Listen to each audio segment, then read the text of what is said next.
Lord, everybody. Father, show me your glory. I'm going to ask you all to bear with me because I do hope and pray that this will bless somebody as much as it has blessed me for having had to go through this. But please know that this is not about me, but about what Bishop and First Lady has done in my life. Now, I tried to condense this thing by picking out certain parts, but I found out if I don't tell the whole story, you won't get the whole picture. You see, everything that has been said this year was already planted in my heart on last year during their appreciation service. Each member was asked to present a gift each night for the first family. My sister and I partnered together. She gave me Bishop, and she took First Lady. I had 3 areas of concern while shopping. I wanted to find something within my budget. I wanted to reflect his character, and I wanted it to reflect how I felt. I came across a pair of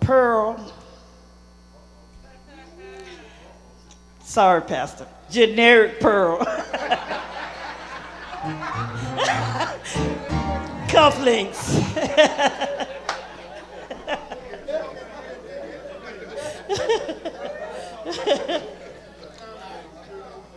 But right away I thought about the miracle of the pearl and how it's formed in oyster.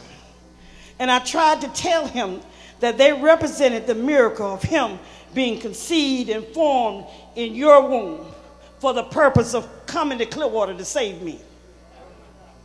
It's ironic this year's theme is, I was made a minister to fulfill the word. Dr. Lovely said, God only sends the best. And I believe this to be true. You see, after being instructed to come to Clearwater, I'm sure he consulted God about it.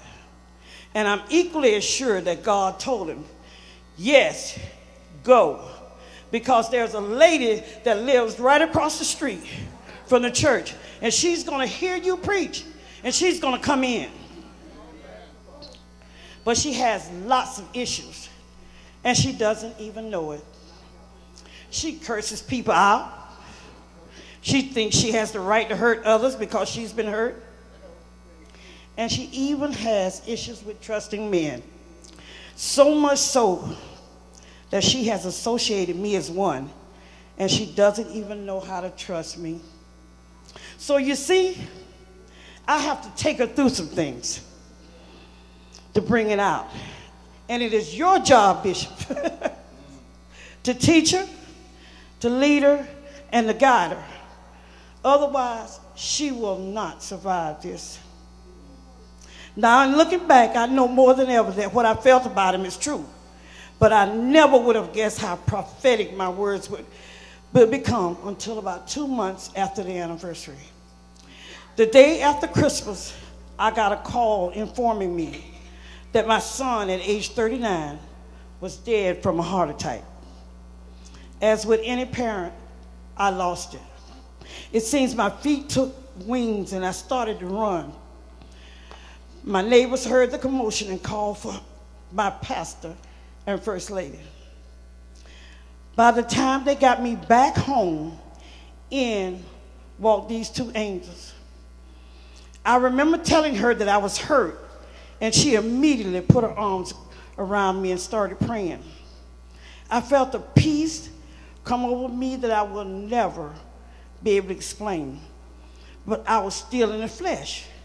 And I asked her, Sister Banks, how am I going to get my son home from South Carolina and bury him? I have no money and no insurance. She looked at me and said, to God give the glory. I shut my mouth because I had been given the perfect answer.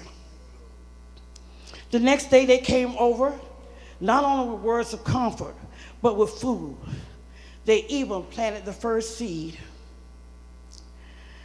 And I'm not talking about a little tiny mustard seed. When I looked at that check, Lord, it looked like a big old mango seed to me. Ooh, Jesus. Ooh. Right after that, money started flowing in. So much money, I stayed up late at night counting it. In the midst of comforting me, discord broke out between his children. And Bishop had to counsel them. But before the night was over, he had brought them to a compromising solution. But God wasn't finished. 3 days later, I lost a nephew. My sister and I held a double service. Bishop preached to a maximum capacity crowd that had people asking me later on, who is this preacher? But God wasn't finished. 2 months later, I lost my brother.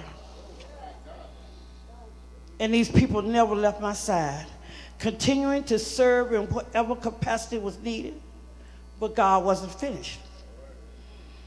On the day of my brother's funeral, the procession was lined up outside.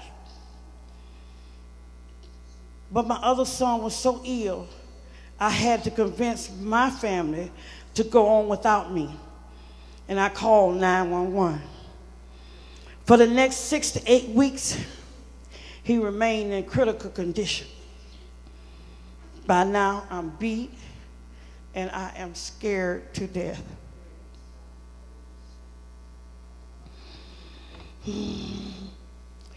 I prayed and begged God not to take him too.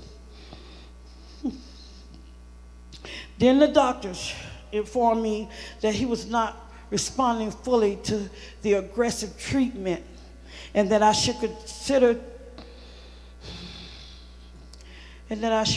stopping all treatments. I lost it again.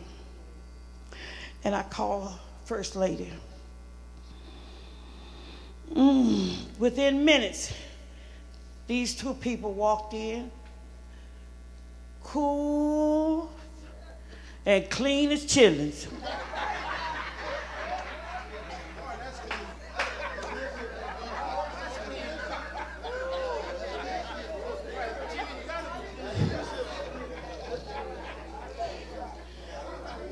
When Bishop asked me what the doctors were saying, I tried to tell him that I was scared and didn't know what to do.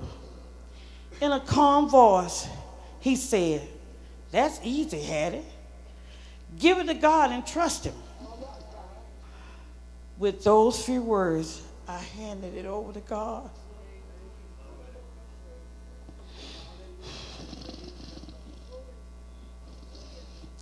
I had finally learned that I could trust God. So I want to thank the both of you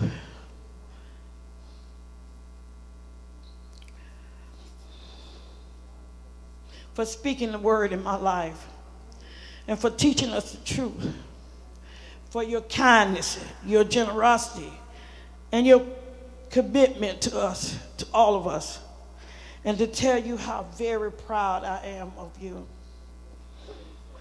But I will be forever grateful for you teaching me my biggest lesson, and that is that the will of God will never lead you where his grace cannot keep you. You see, because of these two, I survived.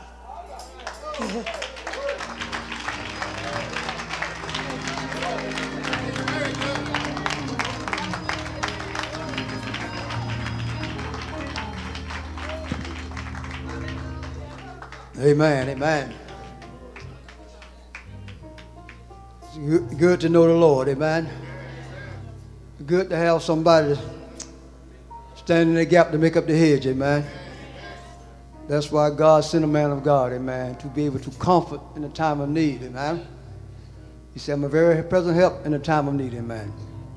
A lot of times it's not a whole lot, just your presence, amen. Help calm Brother Israel, amen. So I want to thank Mother Hattie for that, amen, the words of appreciation. Let's